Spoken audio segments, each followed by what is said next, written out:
Welcome to Conversations on the Coast, San Francisco's premier author interview program. Today we have a wonderful tale to learn about from a very great author. His name is Frank Delaney.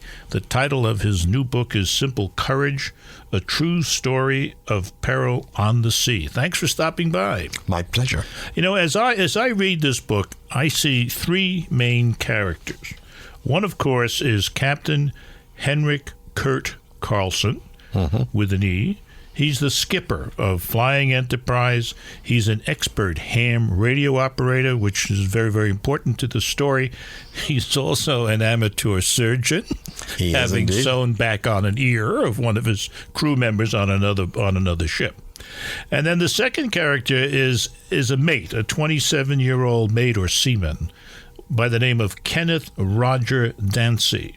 And he either took he's famous for one of two things, either a step or a jump, one or the other. And that's part of the story. And that's, incidentally, Mr. Dancy is somebody that you interviewed for this book in his 80s. He lives in Amsterdam. He's an exceptionally nice gentleman, and he's an exceptional man as well.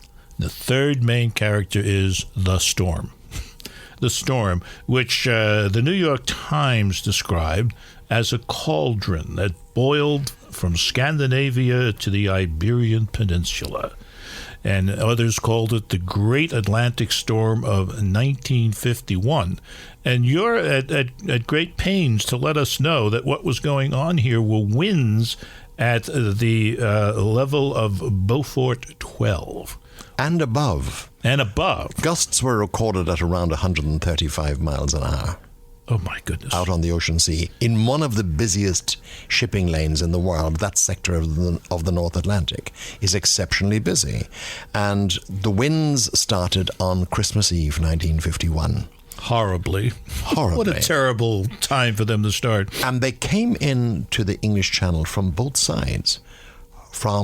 They came from the west, from the Atlantic, where the tail end of a very late hurricane had hit the coast of Carolina and, fortunately for the residents, had veered away and come up into the North Atlantic as a rampaging storm. And at the same time, a weather system on the north coast of Spain in Galicia came up by the western coast of France, what the French called the Façade Atlantique, and came into the English Channel and out in the Atlantic, 400 miles south of Ireland. Those two systems met. Imagine. And they created a 60-foot-high wave. And more. And more, yeah. And more. And more. And more interestingly almost than the height, Jim, is wavelength. There were wavelengths, which is a thing meteorologists and oceanographers get very interested in. There were wavelengths of several hundred yards, meaning that the wave is a real climatological factor. Oh, my goodness. Something to look at. But a ship's captain is concerned with the height rather than with the length. And in this case, the Flying Enterprise under Captain Carlson, who, by the way, was only 37 years old, was hit on two successive days by what we would call freak or rogue waves. Nowadays, they have a scientific acronym, ESW, Extreme Storm Wave. And this was extreme. I like rogue. I like freak. There are some 50 passengers aboard the vessel? There are 50 people on board. There are 10 passengers, 40 crew. Yeah. The passengers were all German emigrants, escaping the confusion of post-war Germany for a new life in the new world. The crew was a veritable United Nations, all men based in the United States, but from a variety of ethnic origins, and many of them had quite strong language challenges as well, very, very little English. But it was a kind of crew, it was a merchant marine crew out of an adventure book. There were Chinese, there were Italians, there were French, there were, as I say, United Nations, all kinds. One of the things that I could not stop thinking of is stuck in my mind as I read the story, and this was a varied crew, and yet when the crisis happens, they all show a kind of simple bravery, it seems to me. Amazing. And they did their jobs, and they continue to do their jobs under the most negative circumstances. And what is that? Is it when you walk on board ship, does something happen to you inside? I think if we're all put under pressure, we find resources within ourselves we don't know we have. There's one great example, for example, in this case, an instance of where the ship was hit savagely by a huge wave. Yes. The deck's cracked. So the men go out on deck in waves of over 40 feet high, in freezing cold, lashing spray and driving rain, and winds of around 100 miles an hour, and they haul that crack closed with cables, wires, and then they fill it with cement, and then they build a wooden breakwater over it, and then they cover that with sacks of deck cargo. Amazing. The very thought of going out in a gale like that on a ship at sea is terrifying enough. You can't breathe in that kind of wind. The wind forces your breath back down your throat. Well, we now have some idea of what Flying Enterprise endured. When we come back, we're going to look at the two other main characters of Simple Courage. You're listening to Conversations on the Coast with Jim Foster. Follow us on Twitter at JimFosterCoc or send an email to jimfostercoc@gmail.com. Simple Courage, a true story of peril on the sea. The author is Frank Delaney. It's published by Random House, and a pretty fair country senator, John McCain, a man of courage himself, says Frank Delaney has written a completely absorbing, thrilling, and inspirational account of a disaster at sea that occasioned heroism of the first order. In the hands of a gifted storyteller, the simple courage of the ship's captain and the young man who risked their lives to bring a mortally wounded ship to port reveals the essence and the power of all true courage, a stubborn devotion to the things we love.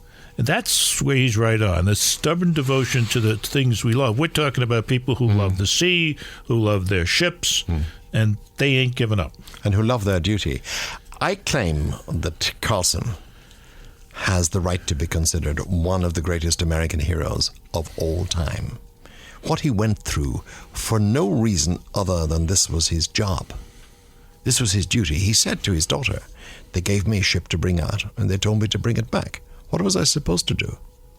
He could have, as so many others did and have done even very recently, he could have abandoned ship, leaving her floating on the sea. Carlson wasn't that kind of man. The other thing is, there's no clearing of throat here. But my duty was that, but I had to do this because, No, absolutely not. This is my job. I am a humble sea captain. This is what I'm supposed to be doing, and I'm going to do it. No arguments. Let's have no discussion about this. What is all the fuss about, ladies and gentlemen? When this story blew up into a huge world saga, when there was play-by-play of the saga on radio and television, when every network was flying so many private chartered aircraft over the ship that the British aviation authorities had to declare a special air corridor in the vicinity, Carlson said, "What is this about? My ship is in trouble. I'm supposed to try and get her home safely." When a sailing vessel, you write, is attacked by the weather, her master is her guardian. That requirement lies at the core of his job. He must try to save his ship. Only one requirement supersedes that maxim. He must first of all save any human life aboard. And that he soon started to do. He did it in trumps. And actually, people had to jump into the open sea. There was no other way because of the list. Jim, he had no lifeboats. The first big wave on the Thursday morning shredded his starboard lifeboat. The second one put the ship down so low in the water on her port side that the lifeboat was unusable. It hung too close to the water. He had no option but to tell his 10 passengers, some of whom were elderly, and his 40 crew, "I'm sorry, but you have to jump into the freezing, roiling Atlantic Ocean and hope that the lifeboats from other ships can A, see you, and B, get in close enough to this dangerous vessel of ours to pick you up." He saved every one of them. That was the other amazing thing to me, knowing nothing about the sea, except having crossed once on a troop ship, is how fast the ships came to the rescue and how many of them. I mean, by the time they're towing the ship, there's like 6 vessels surrounding it.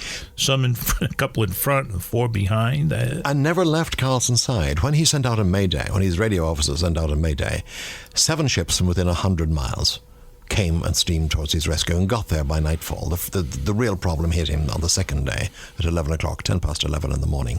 They were there by nightfall. They couldn't start effecting a rescue then because it was too dark. But he was never thereafter without shepherds. Mm-hmm. And indeed, one of them, when the rescue started, did a thing I didn't know they did, but I now know the origin of the phrase. It literally poured oil on troubled waters. Yeah, what was that about? It released tons of oil to subdue the waves around the stricken vessel. Oh, to weigh the water down. Ah, I see. To keep the water. Now, you can argue, was that possible in waves that were averaging 25 feet? That's twice, 3 times almost the height of a normal dwelling. Yeah. The height of a normal room, rather. Mm-hmm. It's the height of a normal house. Sure. And would that work? It worked to some degree, but then, of course, the problem was that when the passengers jumped, they had not only to jump into the freezing Atlantic, but they had to jump into this carpet of oil as well. The one person who didn't leave the ship was the captain. He decided he was going to ride it out because that's, as we just read, is what he was charged and what he was paid to do. There was value in the cargo hold, and he had to protect that. Now he's all alone, and he's supposed to hook himself up with the rescue ship, and that's not working well. So our friend Kenneth, Roger Dancy, does something.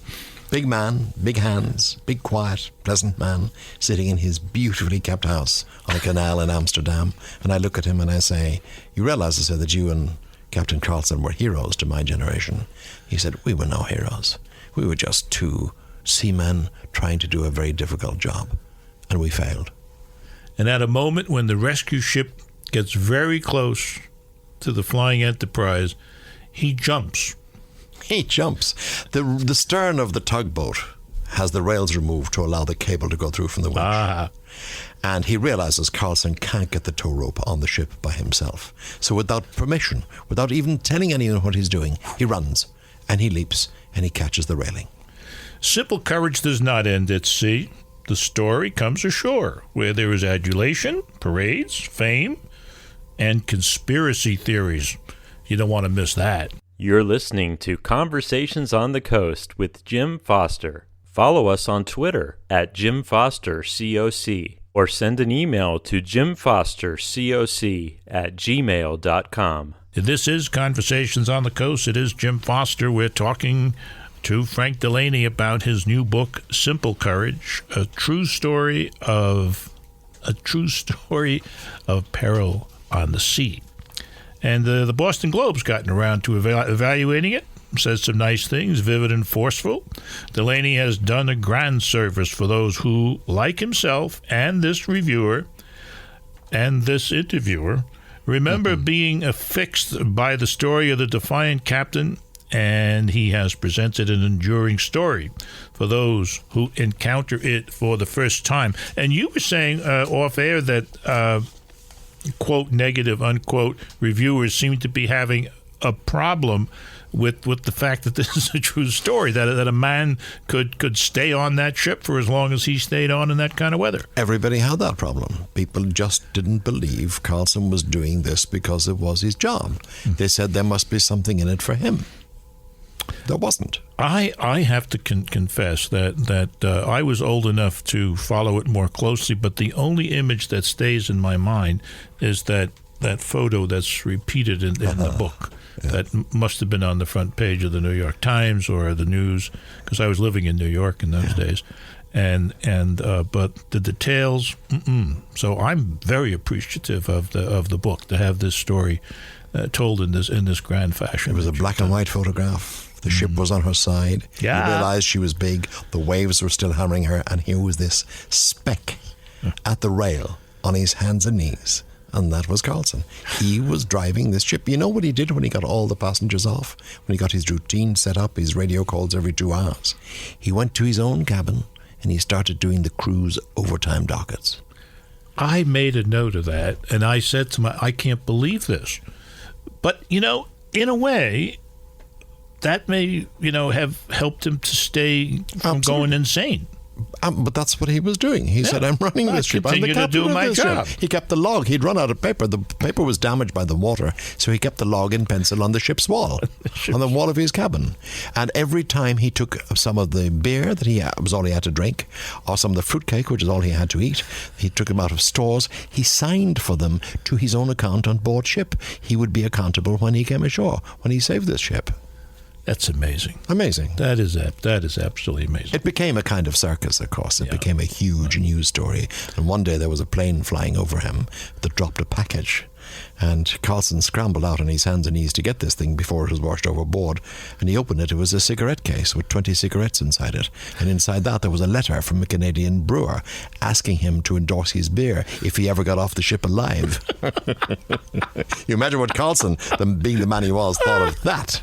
Well, no, this is a guy who later tells Ed Sullivan to stuff it. I don't want to be on your darn program, and turns down a free Buick. And not only turns down a free Buick, but the day they offer him the free Buick, he goes downtown in Woodbridge, New Jersey, where he lived, and buys a new Oldsmobile, having said to the Buick, I can buy my own damn car, thank you. There you go.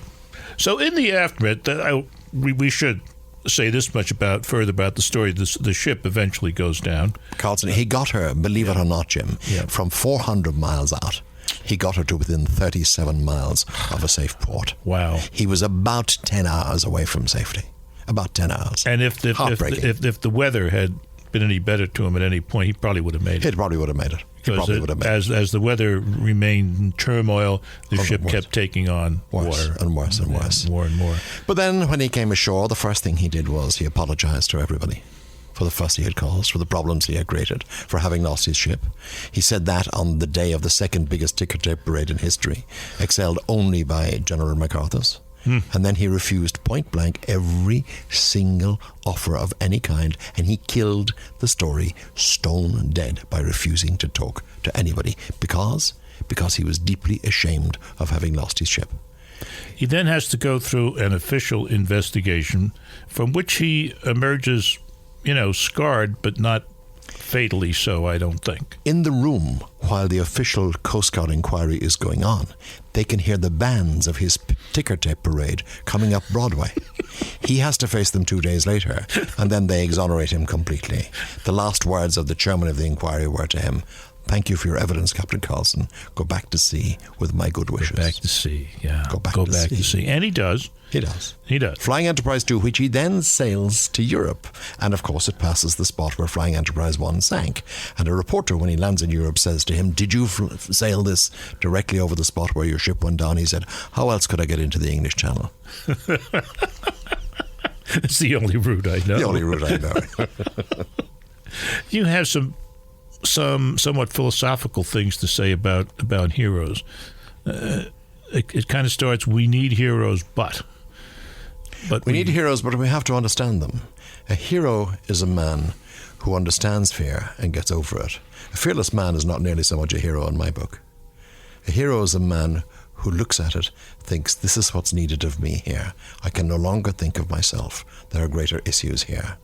A hero is a man who says, I undertook to do this. This is my duty.